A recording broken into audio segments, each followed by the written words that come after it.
Another episode of the Untitled podcast show brings us to a conversation with the voice of the San Antonio Spurs, Bill Schoening. I'm Brian Freeman, and on this podcast, we visit with broadcasters from around the country and kind of find out more about their background, their story, their journey to how they got to where they are today. And that brings us now again to Bill Schoening.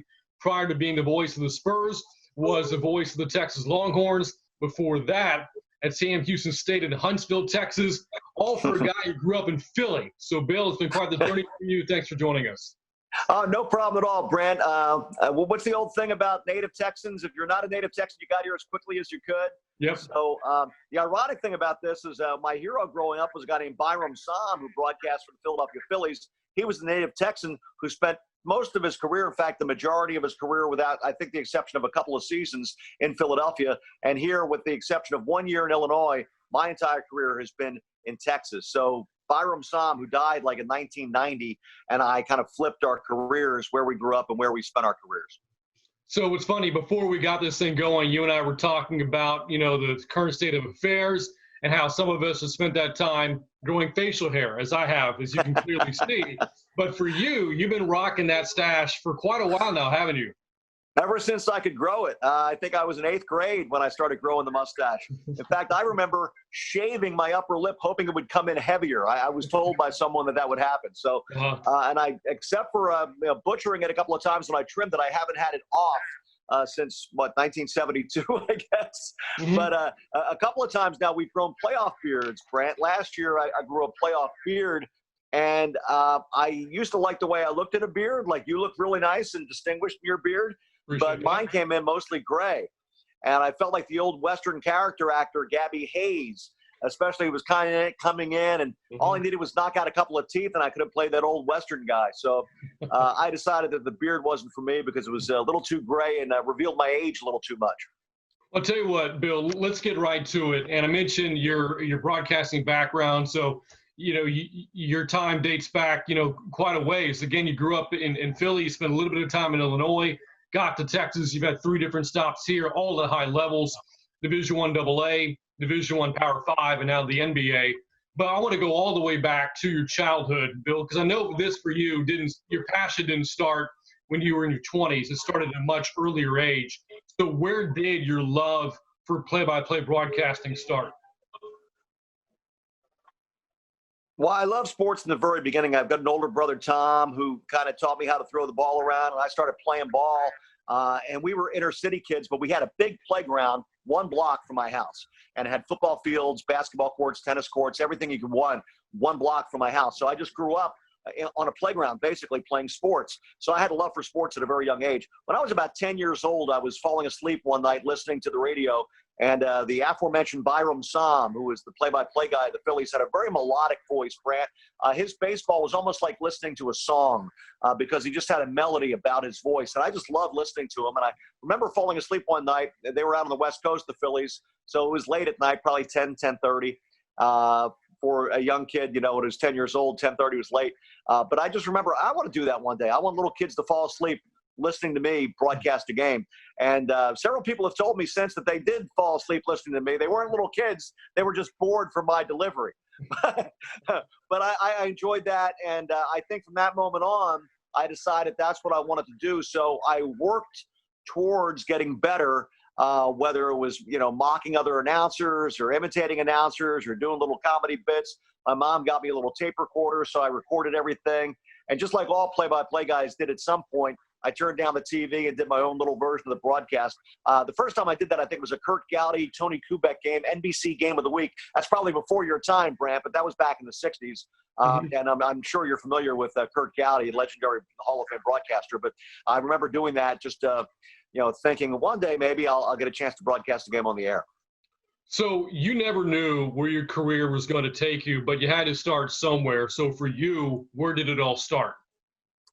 Well, when I went to broadcasting school, I got a scholarship offer at Temple University and went there for 1 year and really didn't like it, quite honestly, because there were so many freshmen in my major that I wasn't going to get a chance to get on the air to the campus radio station until I was a junior or senior. I was also interested in writing, and I went to the newspaper, and I was told I wasn't going to get a chance to write for the school paper or cover a beat or whatever until my junior year. I just didn't have that kind of patience. I was ready to go. So I had been recruited by a small broadcasting school that had a very very intense 6-month class called the American Academy of Broadcasting. And they told me, look, if you come here, we will get you a job. It'll be in a small market somewhere. It's not going to be maybe where you want to start, but we'll get you a gig and we'll really train you. For that 6 months, we learned all the things we needed to learn to be successful in small market radio, or at least learn the tricks of the trade: running a board, writing news, writing sports, anchoring, learning how to use our voice, spinning records, all of those little things, doing commercials, writing commercials, proper inflection on how to emphasize for a spot or for a newscast. So all those types of things gave me some skills, and I felt prepared for my first job, and I got it in a little town called Pana, Illinois. I sent 300 resumes out around the country, and I got a response almost immediately within a few days. So I think 1 week after my graduation, I actually was on a plane headed to Illinois. So you get the job at, you go from Illinois, you get the job at Sam Houston State, located in Huntsville. And for those who aren't familiar with Texas, Huntsville is where the state prison is located. And you actually covered several news events there, didn't you? Oh, I did news for 6 years there, Brant. That was one of the reasons I got the job. I had been in a small town for 3 years in La Mesa, Texas, out in West Texas, doing high school play-by-play. And that station was very important because we did so many games. I just did a plethora of games and got better and better because I was just working so much. And then by the time I was 24, I felt prepared to get a college job, found out about the Sam Houston State opening.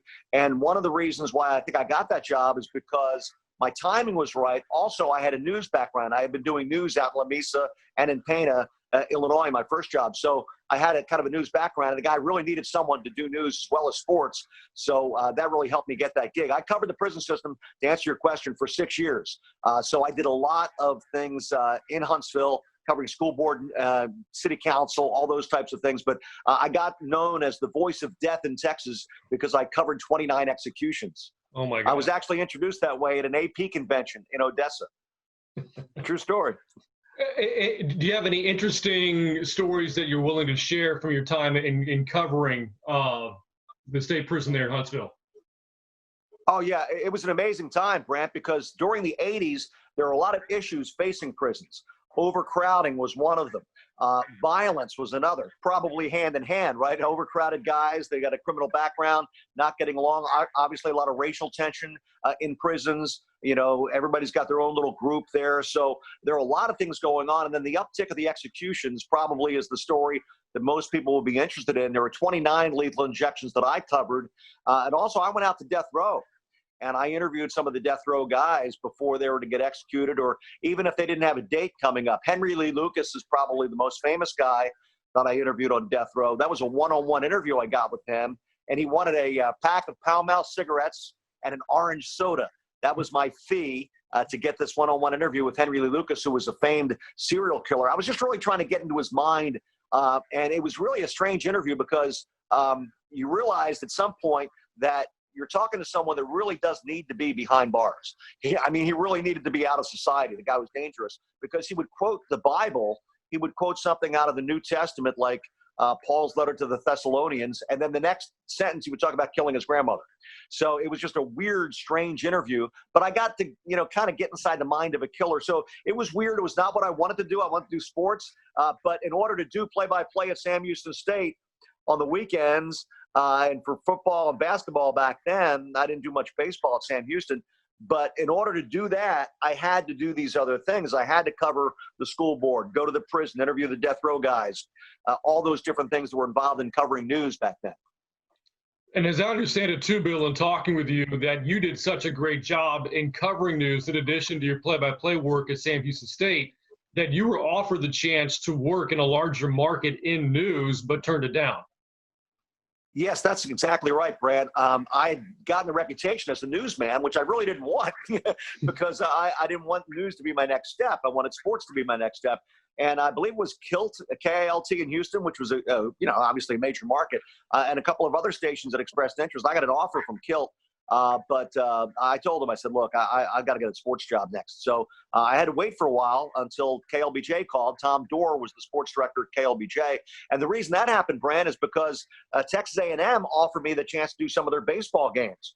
And it was only 50 miles from Huntsville over to College Station. And A&M happened to be the #1 ranked team in the country at the time.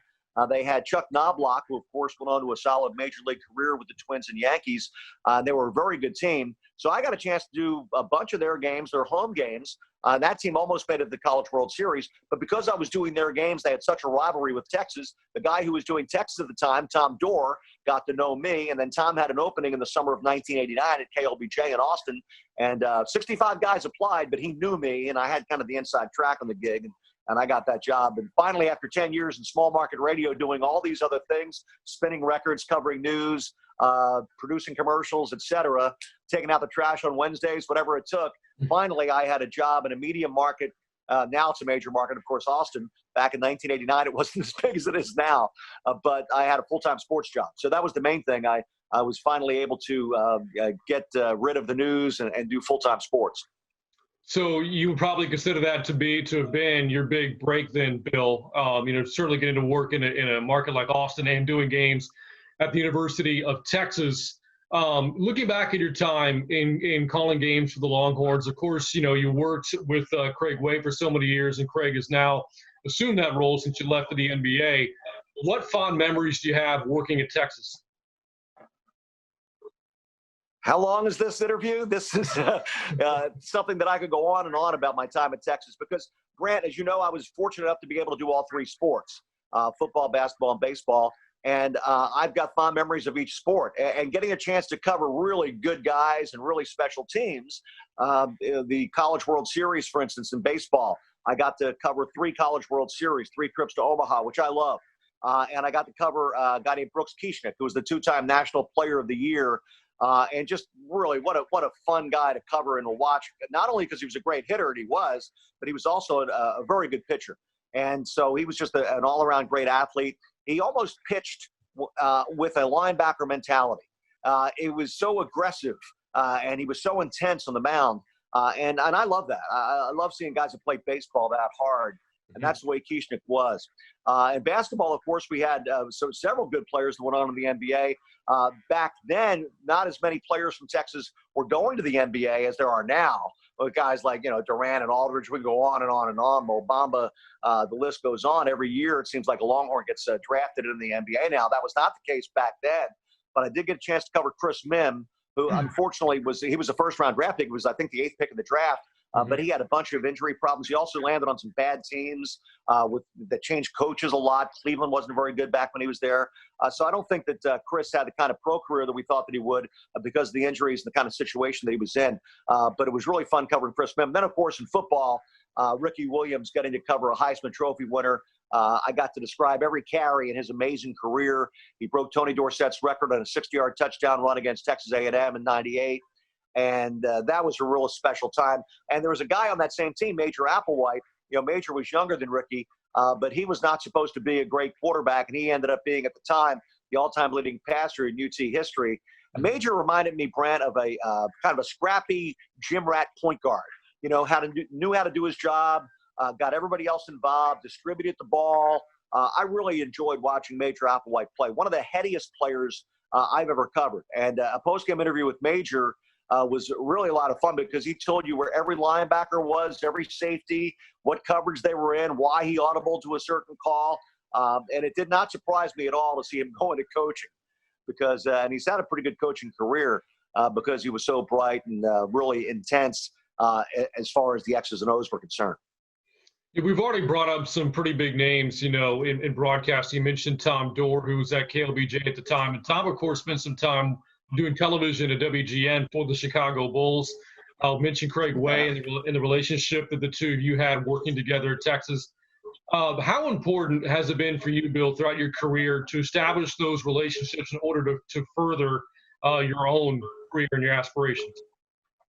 That's a great question, Brent. I try to learn from everybody I work with, whether it's my color analyst or I was a color analyst for a few years, learning under Brad Sham, for instance. My first couple of years at Texas, I did color for Brad. I watched the way he prepared. I watched the way he did his charts. I watched the way he interacted with others. So I learned a lot from Brad. Also, one year I worked with Jerry Trupiano, who's the former voice of the Montreal Expos and Houston Astros, did a lot of hockey at the Houston Aeros, the old WHA when the Howe brothers were there. He also did the Boston Red Sox for a number of years. So I learned a lot from Jerry. Craig, a lot of people don't realize how good a color analyst he was.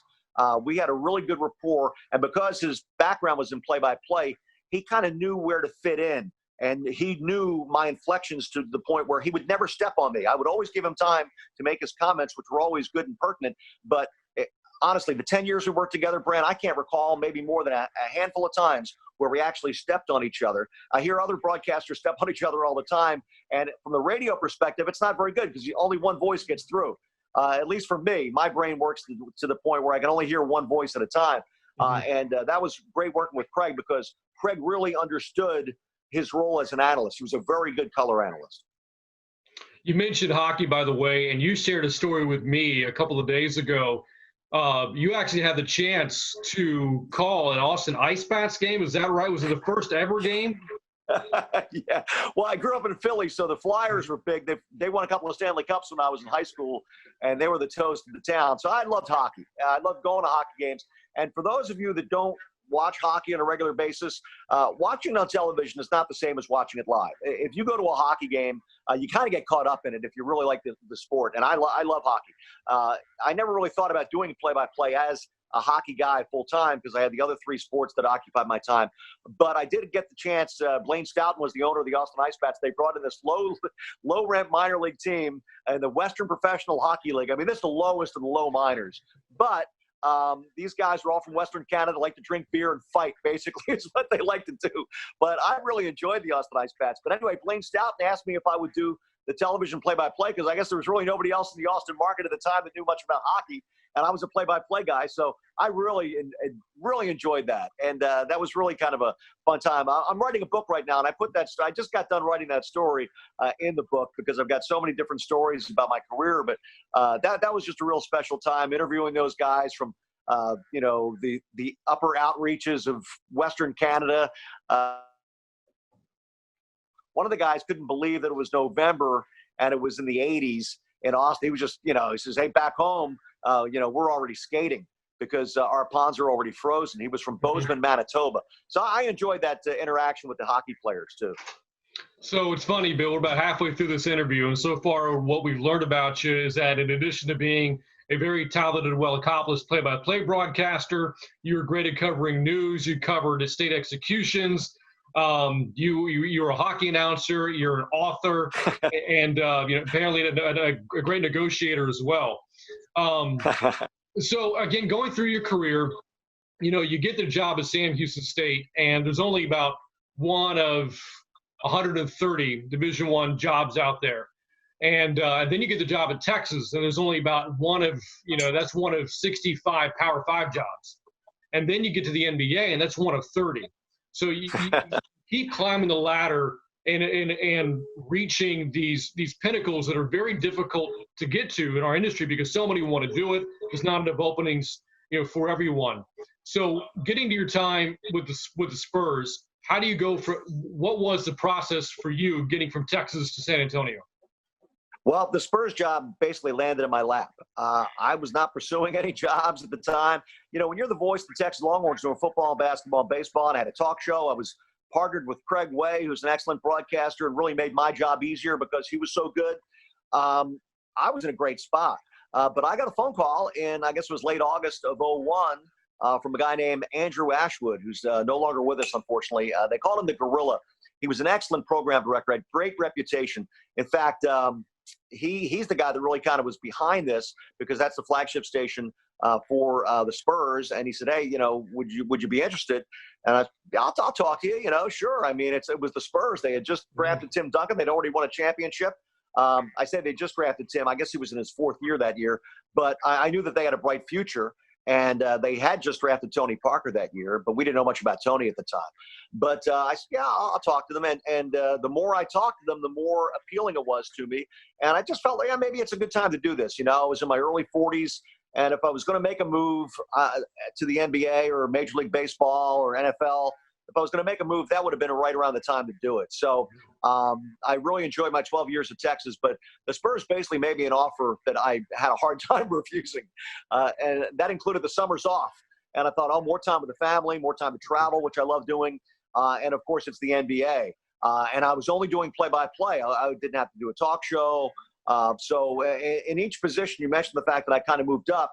I was able to just concentrate more and more on my passion, which is play-by-play. And I love doing the talk show. I love working with Craig. But the fact that I didn't have to do a talk show and just focus on basketball and X's and O's with the Spurs, I think that made me a better play-by-play guy because I could just really kind of concentrate on what I was doing there with the team. Did your approach to the job change at all going from one level to the next as you started to go up in your career in terms of, preparing for a game, interviews, just the simple approach to the job itself of play-by-play? Did it change at all going from small market Illinois to the San Antonio Spurs? Brand, I got to be honest with you, it didn't, because in 1985, when I was at Sam Houston State, I went to an AP conference, and one of the speakers was Ron Franklin. Ron Franklin, of course, most of you know, had an excellent career as a play-by-play guy with the Houston Oilers, with the Texas Longhorns, and then, of course, for a long time with ESPN. And I had a great deal of admiration for Ron. Man, talking about a great voice and a very good, solid play-by-play guy. But one of the things he said at this conference in 1985 was it doesn't matter what game you're doing, whether you're doing a high school game or junior college or small college or the NFL, you have to put everything into it because you have to realize that there are a lot of people out there that care about that game. And you may be thinking about that next job, but that's not what you need to do. You need to concentrate on the game that you're doing, the team that you're covering, and just do a very good job with that. And then maybe that next job will fall into place. But don't skip steps. Greg Popovich talks about that all the time. Don't skip steps like in training camp, work on all the basics and build off of that. So I think that my preparation hasn't changed. I mean, I've always tried to be as well prepared because I don't feel personally comfortable if I go into a game and I don't have everything down pat, which includes like the 15th guy on the roster. I remember one time I was doing a Knicks game and I had not done enough prep work. I thought I did, but they had brought a guy up in the G League and he wasn't on the roster at first and I didn't have him in my life. And he came in and I had the master roster and I was able to make that adjustment. And I don't think on the air it sounded like I didn't know who this guy was. But when he came in, to be honest with you, I really didn't know who he was. So I don't want to be in those situations where I'm not fully prepared for whatever comes up during the course of a game. I want to make sure I've got it covered. Every time we talk and we discuss your career, you always mention how blessed you are. And certainly most would agree with that, given all the things you've been able to accomplish. You look, though, specifically at your time in San Antonio, and you started with the 01-02 season, and you're still going today. And so the era of Spurs basketball that you covered has been the greatest in franchise history, to include 4 NBA titles. So you've covered 4 NBA finals. 3 of them, or 5 NBA finals, 4 of them resulting in championships. Right. So many iconic moments, right? The Robert Horry shot in Game 5 against the Pistons, the near quadruple double for Duncan against the Nets in Game 6, the dismantling of the Heat in 2014, the sweep of LeBron in 07. How do you handle covering and capturing such iconic moments as the ones as you've done in your career? Well, I think you just have to, as we talked about earlier, be prepared for any situation coming in. I would be lying if I said the intensity didn't pick up when you get into the playoffs and get into a final situation because everything's amped up. The players, the coaches, everybody's got that next level that they bring everything up to. And that's what I've tried to do with my play-by-play. But the important thing is to describe the game. The game is still the same, even though the intensity is more and the crowd is really into it. It's national TV, all of that type of stuff. It's still basketball. So I try to really concentrate on the game and make sure that I understood the matchups, who might come in certain situations, almost approach it like a coach. Think about the next time out. And you might not do that on a Tuesday night in Milwaukee in January. I mean, you're concentrating on the game and you're calling the game. But in an NBA final situation, you are really, really plugged in. And I think that's the way I try to approach it. And believe me, I am blessed. And thank my lucky stars that I kind of caught on to the Spurs with the Spurs when I did, because they've got the best winning percentage in the NBA. In fact, I think in all of major sports, with the possible exception of the New England Patriots, during the 19 years that I've been with them, they've got the best overall record, best playoff record. You mentioned the 4 championships. So I don't take that for granted. I'm very appreciative of all the things that I've been able to see while I've been with the Spurs. Something that came up in my conversation with Craig Way on one of these previous podcasts, again, was these iconic moments. Of course, he had the pleasure of calling a BCS national championship for Texas in '05, a couple of College World Series wins as well. And he's been asked before if he ever scripts out that final call, and his response has been no. I want to be able to, capture in the moment. I don't want to script it out. I don't want to sound like I'm reading it. I want to react organically. For you, again, the moment the clock winds down to 0 and the Spurs have won a championship, are those calls that you've made that have stood the test of time, are those things that you scripted out, or was it spur of the moment? No pun intended. No, pun intended, right? Spur of the moment. You can't, Craig's right, you can't script anything out because you really don't know. I did have an idea about getting the Alamo in one year. I remember that, just because most people, when they think of San Antonio, up until this run by the Spurs, they thought of the Alamo. Remember the Alamo? But the Spurs, I think, have changed that, because I think people now think of the Spurs and they think of San Antonio when they think around the country. Because I remember meeting different people in different places, and I say San Antonio, boom, immediately they think of the Spurs now. So, but I think that when you go into a championship situation, you can't have anything pre-scripted, because things change. In 13, the Spurs had a 5-point lead with 28 seconds to go in Game 6, and they were getting ready to bring the trophy out, and fans were leaving the arena. And if I had a championship call for that one, I wouldn't have been able to use it. So no, I think you have to pretty much ride the wave. So again, you're such a well-accomplished broadcaster, Bill, and it's tough on all of us in the industry, whether you're working in the NBA or high school games, and not being able to do what we want to do right now, given the current state of affairs. Yeah. So we're all trying to find hobbies. Well, that's not a challenge for you, is it, Bill? No, I like to write, So right now I'm writing a book. It's called Stories, Sports, and Songs. That's the working title. It might change. Some publisher might get a hold of it and change it all up. But I've got so many stories, not just about my career, but about my life before I even started my career, growing up in the inner city of Philadelphia, and all the experiences there, just kind of growing up in a sports crazy town.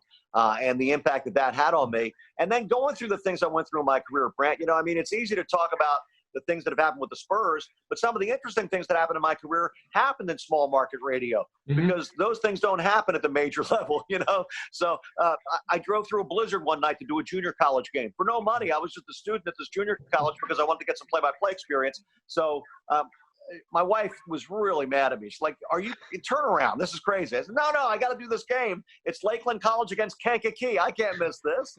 So, but just little stories like that through the years. And then, of course, getting the chance to meet some of the characters I've had a chance to meet through the years as well. Guys like Keith Moreland, who was my baseball partner for, I think, 6 or 7 years, and getting the chance to, hang with him, former major leaguer, and just different people that have, been impactful in my life. There's a couple of Craig Way stories in there, obviously, because he's the hardest working man in show business. I think that's the name of the story, hardest working man in show business, because Craig will go anywhere to do a game.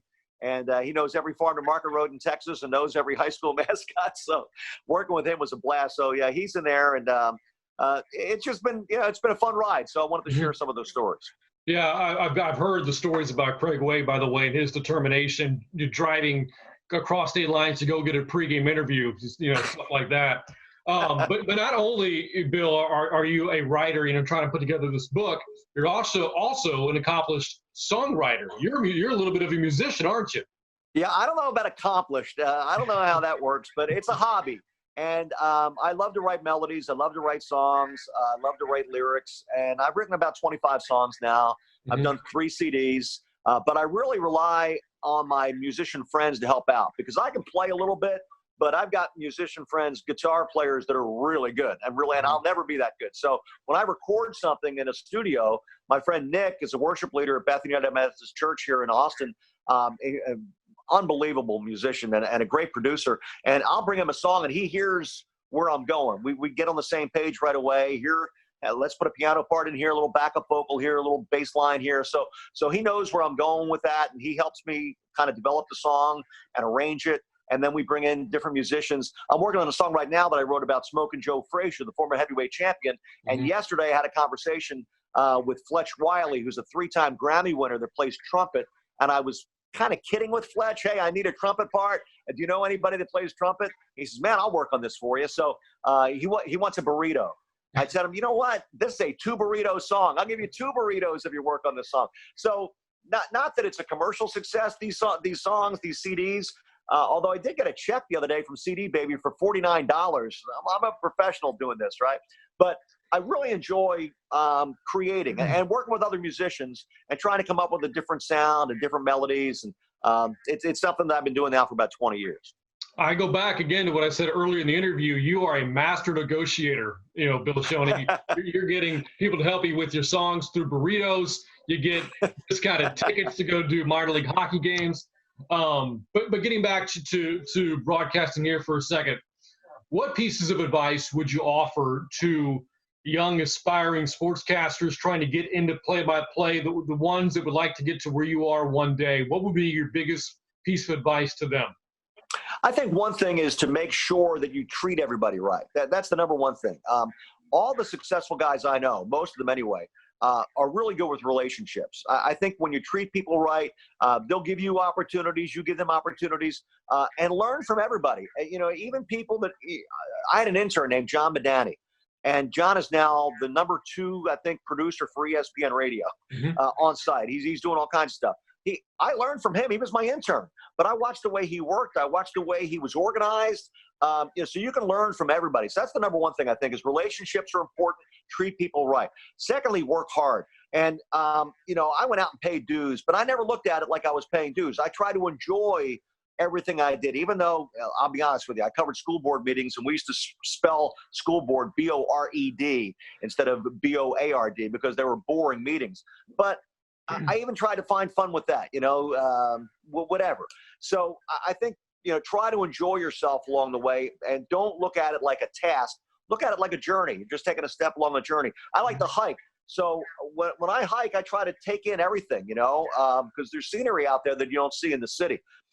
And I think the main thing, though, is to really be organized and really understand that your audience is important. Don't ever think, oh, man, I'm just doing Georgetown High School or, whatever.